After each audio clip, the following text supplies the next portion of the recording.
नमस्कार दोस्तों, आज हम जानेंगे अष्टांग योग के विषय में। अष्टांग योग के 8 अंग हैं। यम, नियम, आसन, प्राणायाम, प्रत्याहार, धारणा, ध्यान और समाधि।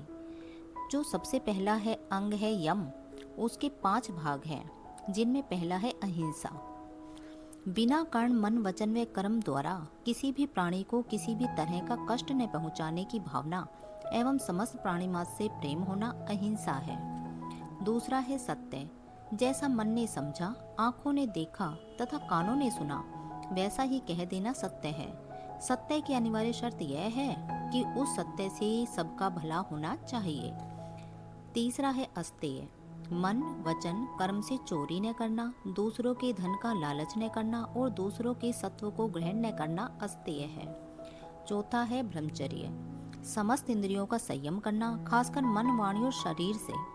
वानप्रस्थ एवं सन्यासी में पूर्ण ब्रह्मचर्य से जीवन यापन करना है।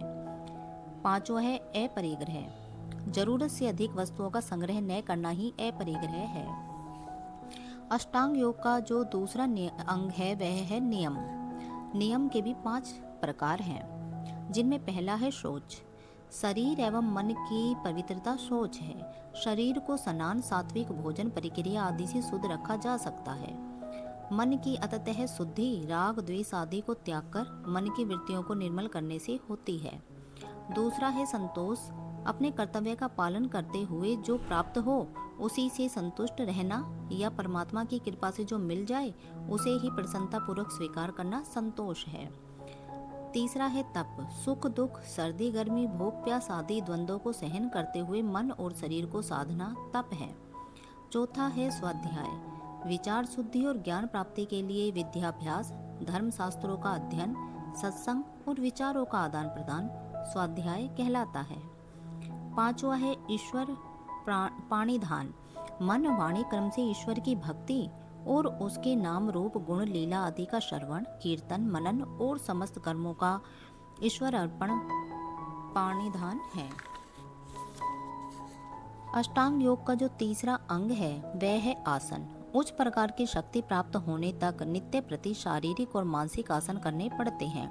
योगियों ने इस प्रकार के आसन प्राणायाम आदि का वर्णन किया है, जिनके करने से शरीर एवं मन पर संयम होता है, जिससे शरीर स्वस्थ रहे। प्राणायाम। प्राणायाम का उद्देश्य शरीर में व्याप्त प्राण शक्ति को उत्प्रेरित, संचारित, नियंत्रित और संतुलित करना है। इससे हमारा शरीर तथा मन नियंत्रण में आ जाता है। हमारे निर्णय करने की शक्ति भी बढ़ जाती है और हम सही निर्णय करने की स्थिति में आ जाते हैं। शरीर की शुद्धि के लिए जैसे स्नान की आवश्यकता है, वैसे ही मन की शुद्धि के लिए प्राणायाम की। प्राणायाम से हम स्वस्थ और निरोग होते हैं, दीर्घायु प्राप्त करते हैं, हमारी स्मरण शक्ति बढ़ती है और मस्तिष्क के रोग दूर होते हैं। अष्टांग योग का 5वां अंग है प्रत्याहार। जब इंद्रियां अपने विषयों से मुड़कर अंतर्मुखी होती है, उस अवस्था को प्रत्याहार कहते हैं। सामान्यतः इंद्रियों की स्वेच्छाचारिता प्रबल होती है। प्रत्याहार की सिद्धि से साधक को इंद्रियों पर अधिकार, मन की निर्मलता, तप की वृद्धि, दीनता का क्षय, शारीरिक आरोग्य एवं समाधि में प्रवेश करने की क्षमता प्राप्त होती है। अष्टांग योग का 6वां अंग है धारणा।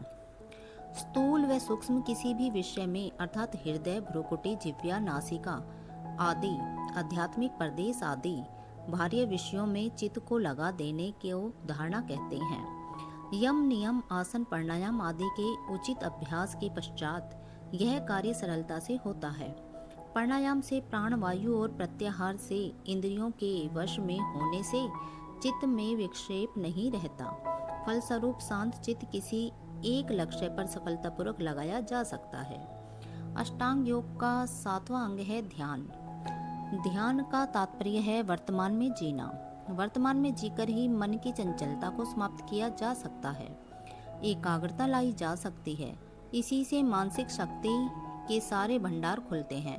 ध्यान की अनेक विधियां हैं। अष्टांग योग का 8वां और अंतिम अंग है समाधि। जिसको मानवीय आंखों से नहीं देखा जा सकता, उस पदार्थ को भी आत्मा के द्वारा देखना ही समाधि अवस्था कहलाती है। जो उपरोक्त 8 चरण मूल प्रकृति के विकार बताए गए हैं, वह ऋषि समाधि अवस्था में ही देखता है। धन्यवाद दोस्तों।